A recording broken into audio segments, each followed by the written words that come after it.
Hello dears, welcome back to my channel.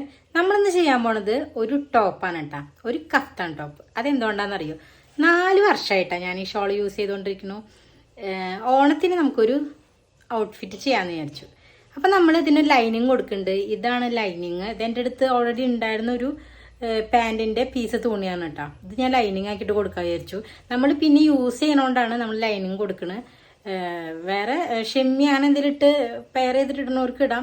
പക്ഷേ എനിക്ക് കുറച്ചും കൂടി കംഫർട്ടബിൾ ഇങ്ങനെ ലൈനിങ് ചെയ്യാനാണ്. പിന്നെ ഒരു കാര്യം, എല്ലാവരും ചെയ്യുന്ന പോലെ സെയിം കഫ്താനല്ല നമ്മൾ ചെയ്യണത്.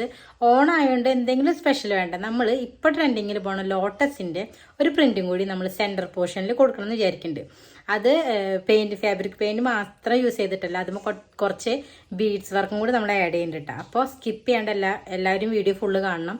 പിന്നെ നമ്മുടെ ചാനൽ നിങ്ങൾ ആദ്യമായിട്ടാണ് കാണുന്നുണ്ടെങ്കിൽ സബ്സ്ക്രൈബ് ചെയ്തിട്ട് കാണാൻ മറക്കണ്ട കേട്ടോ. അപ്പോൾ അതേ നമ്മൾ കൈത്തുന്നലോണ്ടാട്ടോ നമ്മൾ ഈ കഫ്താൻ ചെയ്തെടുക്കാൻ പോണത്. നമുക്ക് മെഷീൻ്റെ ഒന്നും ആവശ്യമില്ല, ആർക്കും ഈസി ആയിട്ട് നമുക്ക് ഈ കഫ്താൻ ചെയ്തെടുക്കാം. അതിന് വേണ്ടിയിട്ട് ഞാൻ ഒരു ടേബിളുമേ നമ്മളൊരു ഈ തുണിയാണ്, ഈ പീസ് തുണി എൻ്റെ അടുത്ത് അവൈലബിൾ ആയതുകൊണ്ട് ഞാൻ എടുത്തു എന്നുള്ളൂ കേട്ടോ. ഇതൊരു ഏകദേശം ആ ഷെയ്ഡിനായിട്ട് മാച്ചായി പോകുന്നുണ്ട്. നമ്മൾ 4 മടക്കിയിട്ട് ടേബിളും ഇടുക. നമ്മുടെ അടുത്തുള്ള കറക്റ്റ് ഫിറ്റിംഗ് ആയിട്ടുള്ളൊരു ചുരിദാർ നടു മടക്കിയിട്ട് ജസ്റ്റ് അതിൻ്റെ സൈഡ് ഭാഗത്ത് വെച്ചിട്ട് നമ്മൾ ശരിക്ക് നമ്മുടെ അളവുകളൊക്കെ ഒന്ന് അടയാളപ്പെടുത്തിയിട്ട് ജസ്റ്റ് കട്ട് ചെയ്തെടുക്കട്ടെ ചെയ്ത് ഏറ്റവും ഈസി മെത്തേഡാണ്. നമുക്ക് നമ്മുടെ കറക്റ്റ് അളവിൽ തന്നെ നമുക്ക് നമ്മുടെ ചുരിദാർ തയ്ക്കാൻ വേണ്ടിയിട്ട് ഞാൻ എന്നിട്ട് അതിൻ്റെ എല്ലാ സൈഡും മടക്കിയിട്ട് തുന്നിയാണ് കേട്ടോ ചെയ്യണത്. നിങ്ങൾക്ക് മനസ്സിലായിട്ടില്ലേ? ഇതാണ് ഞാൻ ശരിക്കും അടയാളപ്പെടുത്തിയത്. അത് നമ്മൾ കട്ട് ചെയ്യുമ്പോൾ നമുക്ക് തയ്യൽ തുമ്പിടാന്ന് പറയില്ലേ, കട്ട് ചെയ്യുമ്പോൾ ഒരു 2 ഇഞ്ച് മാറ്റിയിട്ട് നമ്മൾ അടയാളപ്പെടുത്തിയിട്ട് കട്ട് ചെയ്തെടുക്കാം. ഇതാണ് ഞാൻ ഫൈനലായിട്ട് തുന്നിയെടുത്തത്. അടിഭാഗവും പിന്നെ നമ്മുടെ കൈയും കഴുത്ത് വീനക്കാണ് എടുത്തേക്കുന്നത്. അതൊക്കെ മടക്കി തുന്നിയേക്കുന്നുണ്ട്. സ്റ്റിച്ച് അധികം വിസിബിൾ ആവാത്ത തരത്തിൽ വേണം.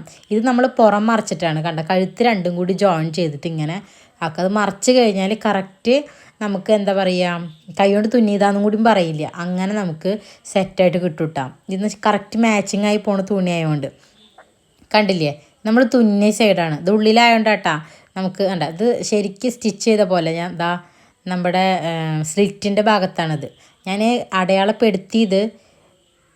കണ്ട, നമുക്ക് ശരിക്കും അറിയണം കൂടി ഇല്ല, അടയാളപ്പെടുത്തിയത് ശരിക്ക് കാണുന്നത് ഉള്ളിലിടണോണ്ടാട്ടാ. ഇനി നമുക്കിതാണ് നമ്മുടെ ഷോള് വന്നിട്ട് അതിൻ്റെ ഈ കുഞ്ചലങ്ങളൊക്കെ നമുക്ക് കട്ട് ചെയ്തെടുക്കുക. പക്ഷേ ഇതുമ്പോൾ തന്നെ നമുക്ക് ലേസ് ഉണ്ട്, നമ്മൾ ജസ്റ്റ് ഇങ്ങനെ പറിച്ചെടുത്താൽ മതി. അതിന് മുൻപ് എനിക്കിത് ലെങ്ത്ത് കൂടുതലാണ്, കാരണം എനിക്ക് നീളം കുറവായതുകൊണ്ട്. അപ്പോൾ ഞാൻ ഇത്ര ഭാഗം വെട്ടി കളയുന്നുണ്ട് കേട്ടോ. കണ്ട, ഞാനതാണ് കാണിച്ചു തരുന്നത്. ഇത്ര ഭാഗം വെട്ടി കളഞ്ഞിട്ട് എൻ്റെ നീളത്തിനനുസരിച്ച് എത്ര ഇറക്കത്തിലാണ് വേണ്ടത് ആ ഇറക്കം ഞാൻ എടുക്കണുള്ളൂ. ഇതൊരു സാരിയാണല്ലോ. അപ്പോൾ നമ്മൾ ശരിക്ക് കുറച്ചും കൂടി ഇറക്കിയിട്ടാണ് വെട്ടുന്നത്. എന്തിനാ വെച്ചാൽ നമുക്കിത് മടക്കി തുന്നണമല്ലോ. ഇത് ബാക്കിൽ അതിൻ്റെ ഒരു റെഡ് ഒരു പോർഷൻ ഒരു തുണി വെച്ച് അടിച്ചിട്ടില്ലേ, അതുണ്ടാവില്ല. ഫ്രണ്ടിലുണ്ടാവും, ബാക്കിലുണ്ടാവില്ല. അതിന് വേണ്ടിയിട്ട് നമ്മൾ ഇതിൻ്റെ തന്നെ ബാക്കിലത്തെ ഒരു കഷ്ണം നമ്മൾ തുണി വെച്ചിട്ട് ഈ തുണി നമ്മൾ നേരെ ഇവിടെ നിന്ന് കട്ട് ചെയ്തെടുത്തിട്ട് അവിടെ വെച്ച് തുന്നുണ്ട് കേട്ടോ. നമ്മൾ കട്ട് ചെയ്തെടുക്കാൻ പോവുകയാണ്. ഇതേ നമ്മൾ ആ കുഞ്ചലങ്ങളൊക്കെ അഴിച്ചെടുത്തു കേട്ടോ. നമുക്കിതിൻ്റെ ആവശ്യമില്ല, പക്ഷേ ഇതിൻ്റെ ലേസ് നമുക്ക് നെക്കിൽ വെച്ച് കൊടുക്കാൻ വേണ്ടി നമ്മൾ സെറ്റ് ചെയ്യുന്നുണ്ട്.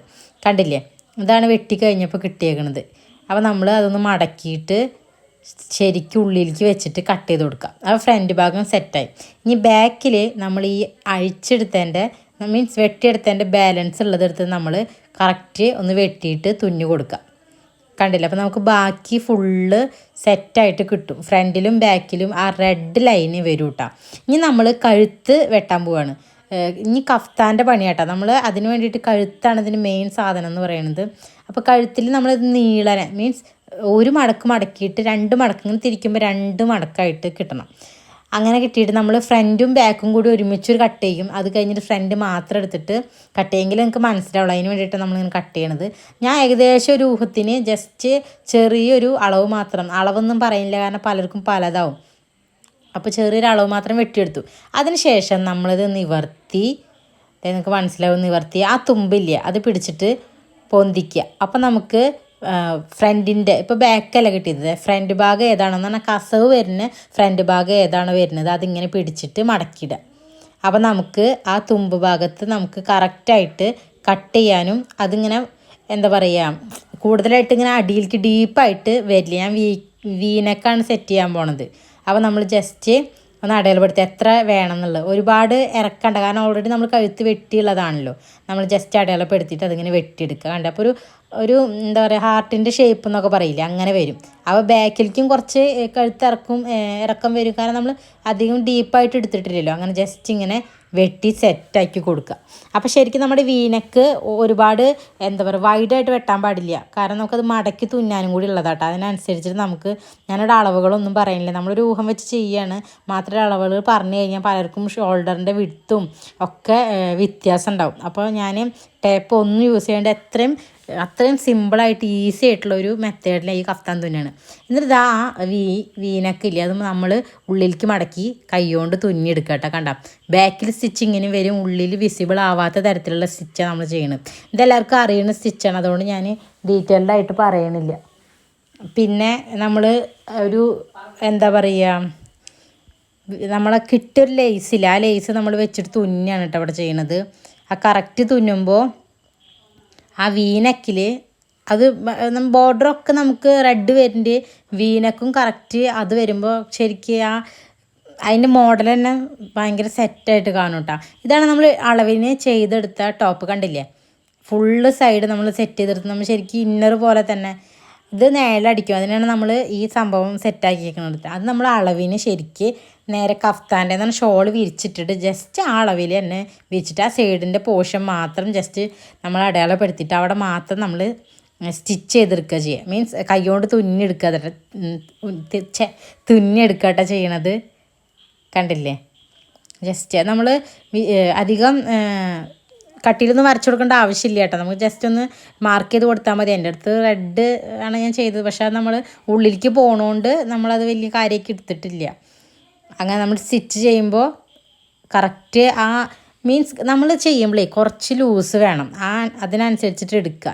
കുറച്ച് ലൂസിൽ ചെയ്യണം, അപ്പോൾ നമുക്ക് അധികം ബുദ്ധിമുട്ട് വരില്ല. ഇല്ലെങ്കിൽ നമുക്ക് ഫ്രണ്ട് പോർഷൻ ഇങ്ങനെ നിൽക്കുന്ന കാരണം നമ്മൾ കഴുത്ത് കുറച്ച് കയറിയിട്ടല്ലേ, അപ്പോൾ ഫ്രണ്ട് കുറച്ച് ഭംഗി ഉണ്ടാവില്ല. അതിന് വേണ്ടി നമ്മൾ സൈഡ് ഇങ്ങനെ തുന്നിയെടുക്കുക. ഞാനിവിടെ ഗോൾഡൻ്റെ നൂല് തന്നെയാണ് യൂസ് ചെയ്തേക്കുന്നത്. സാധാ നോർമൽ നീഡിൽ വെച്ചിട്ട് തന്നെ നമുക്ക് ഇങ്ങനെ തുന്നിയെടുക്കാം കേട്ടോ. ആ വരയിൽ കൂടെ തന്നെ തുന്നിയെടുക്കുക കറക്റ്റ്. എന്നിട്ട് നിങ്ങൾക്ക് അത് ലൂസ് കൂടുതലാണെന്നുണ്ടെങ്കിൽ ആ സൈഡ് ഭാഗത്ത് ഒരു ലൈനും കൂടി വരച്ചിട്ട് അതും കൂടെ തുന്നാം. എന്നിട്ട് ഞാൻ ഫ്രണ്ട് പോർഷനിൽ ഇപ്പോൾ ട്രെൻഡിങ് ലോട്ടസ് ആയതുകൊണ്ട് ഒരു ഗൂഗിളിൽ നോക്കിയിട്ട് ഒരു ലോട്ടസിൻ്റെ പിക്ചർ എടുത്തിട്ട് അത് നോക്കിയിട്ടൊരു ലോട്ടസ് വരയ്ക്കാട്ടോ ചെയ്തേക്കണത്. ഇത് കുറച്ച് വിരിഞ്ഞ താമരയാണ് ഞാൻ വരച്ചേക്കുന്നത്, കാരണം നമുക്ക് ഫ്രണ്ട് വേറെ ഡിസൈനോ കാര്യങ്ങളോ ഒന്നും ഇല്ലല്ലോ. അപ്പോൾ ജസ്റ്റ് ഒന്ന് സെറ്റ് ആയിക്കോട്ടെ, നമ്മൾ പേപ്പർ വെച്ച് കൊടുത്തിട്ടാണ് വരയ്ക്കുന്നത്. കാരണം നമുക്ക് ഇത് വരച്ചതിന് ശേഷം നമ്മൾ പെയിൻറ്റ് ചെയ്യാൻ പോവാണ്. അപ്പോൾ ബാക്കിലേക്ക് ഇതാവാണ്ടിരിക്കാൻ വേണ്ടിയിട്ടാണ്, കളർ ആവാണ്ടിരിക്കാൻ, സ്പ്രെഡ് ആവാണ്ടിരിക്കാൻ വേണ്ടി നമ്മൾ ചെയ്യണത്. അത് ഞാൻ ബേസായിട്ട് ജസ്റ്റ് നമ്മുടെ വൈറ്റ് അടിച്ചു കൊടുക്കുന്നുണ്ട്. നമുക്ക് എന്നിട്ട് ഹൈലൈറ്റ് ചെയ്ത് കൊടുക്കുക വെച്ചിരുന്നാൽ ശരിക്കും നമ്മൾ ഈ വീനക്കിൻ്റെ അതേ റെഡ് കളറാണ് നമ്മൾ ഉദ്ദേശിച്ചത്, പക്ഷേ അതൊരു മജന്തയായി. ഞാൻ കുറച്ച് വൈറ്റും കൂടി മിക്സ് ചെയ്ത് കൊടുക്കുന്നുണ്ട്, കാരണം സെയിം ആക്കണ്ട എങ്കിൽ നമുക്ക് ആ എഡ്ജസൊക്കെ ഒന്ന് എന്താ കുറച്ചും കൂടി സെറ്റായിട്ട് കാണുള്ളൂ. ഇതാണ് നമ്മുടെ കട്ട് ബീഡ്സ് എന്ന് പറയുന്നത്. ഇതിന് പാക്കറ്റിന് 20 രൂപയുള്ളൂ. അത് നമ്മൾ ജസ്റ്റ് ഒന്ന് ഹൈലൈറ്റ് ചെയ്യാൻ വേണ്ടിയിട്ട് ജസ്റ്റ് ഇത് നമ്മുടെ കട്ട് ബീഡ്സ് ഷോപ്പിൽ കയറി കിട്ടും, അധികം വിലയൊന്നുമില്ല കേട്ടോ. കട്ട് ബീഡ്സ് ചെറിയ നീഡിലാണ്, കട്ട് ബീഡ്സ് തുന്നണ നീഡിൽ ചോദിച്ചാൽ മതി. അത് നമ്മളിത് എങ്ങനെ അടിയിൽ നിന്ന് കുത്തിയിട്ട് മുകളിലേക്ക് ആക്കിയിട്ട് എത്ര ബീഡ്സാണോ ആ അളവിന് വേണ്ടത് അത് നമ്മൾ അതിൽ നിറച്ചിട്ട് ബാക്കി ഒഴിവാക്കിയിട്ട് ജസ്റ്റ് അതിൻ്റെ തുമ്പത്ത് കുത്തിയിട്ട് ഇറക്കുക, അവിടെ തന്നെ ഒരു കെട്ടിടുക. പിന്നെ നമ്മളിങ്ങനെ സ്റ്റിച്ച് ചെയ്യാം. അങ്ങനെ നമ്മൾ ഷേപ്പൊക്കെ കറക്റ്റ് സെറ്റാക്കി, കുറച്ച് പണിയാണ്, എന്നാലും ഇത് മാത്രമേ കുറച്ച് പണിയുള്ളൂ കേട്ടോ. എന്നിട്ട് നമ്മളിങ്ങനെ സെറ്റ് ചെയ്തെടുത്തിട്ടുണ്ട്. ഞാൻ അടിഭാഗത്തൊന്നും മുട്ടിച്ചിട്ടില്ല, മുകളിൽ നിന്നുള്ള ലീഫ് മാത്രം നമ്മളിങ്ങനെ സെറ്റ് ചെയ്തിട്ട് ആ കർവ് പോലെ സെറ്റാക്കിയിട്ട് എടുത്തിട്ടുണ്ട്. ആ വൈറ്റ് നമ്മൾ കൊടുത്തത് ഒരു ഫിനിഷിങ് ലുക്ക്, ഒരു ഹൈലൈറ്റ് പോലെ വരാൻ വേണ്ടിയിട്ട് നമ്മൾ ആ വൈറ്റിഷ് ഒരു ഇത് കൊടുത്തേക്കണം കേട്ടോ. നമ്മൾ സാധാ പോയിൻ്റ് ബ്രഷ് ഉണ്ട്, അത് ഉപയോഗിച്ചിട്ട്. ബ്രഷിനൊന്നും അധികം വിലയില്ല, ഒരു പാക്കറ്റിന് 60 രൂപയുള്ളൂ. അതുകൊണ്ട് നമുക്ക് ഒരുപാട് പല തരത്തിൽ നമുക്ക് ലീഫാണെങ്കിൽ ലീഫ്, അല്ലെങ്കിൽ അതിൻ്റെ സ്റ്റെമ്പൊക്കെ നമുക്ക് സെറ്റായിട്ട് വരയ്ക്കാൻ പറ്റും കേട്ടോ. അപ്പം നമുക്കതിൻ്റെ ഫൈനൽ റിസൾട്ട് കണ്ടിട്ടിട്ട് എങ്ങനെയാണെന്നുള്ളത് നമുക്ക് കാണാം കേട്ടോ. ഇതാണ് ഫൈനൽ റിസൾട്ട്. കണ്ടത് നമ്മൾ തുന്നി അവിടെ ഒരു കളറുണ്ട്, പക്ഷെ നമുക്ക് കൈ പൊന്തിച്ചാലൊന്നും അധികം വിസിബിളായിട്ട് കാണുന്നതല്ല. കുറച്ച് എന്താ പറയുക, കുറച്ച് തടിയുള്ള ടൈപ്പ് തോന്നിട്ട് അങ്ങനത്തെ ഇടുമ്പോൾ. കാരണം ഓൾറെഡി ഇത് ലൂസാണല്ലോ. ഞാൻ കുറച്ചും കൂടി ടൈറ്റ് ആക്കണം എന്നുണ്ട്. പക്ഷേ എനിക്ക് ഇട്ടപ്പോഴാണ് ഇതാണ് നമ്മുടെ ലൈനിങ് ഇതിട്ടിട്ടാണ്. ഇല്ലെങ്കിൽ നമ്മൾ ഫ്രണ്ടിൽ നമ്മൾ ഇന്നറൊക്കെ നമുക്ക് നല്ലോണം കാണും. അപ്പോൾ അത്രയുള്ള നമ്മുടെ വീഡിയോ. ടോപ്പ് ഇഷ്ടമായ സബ്സ്ക്രൈബ്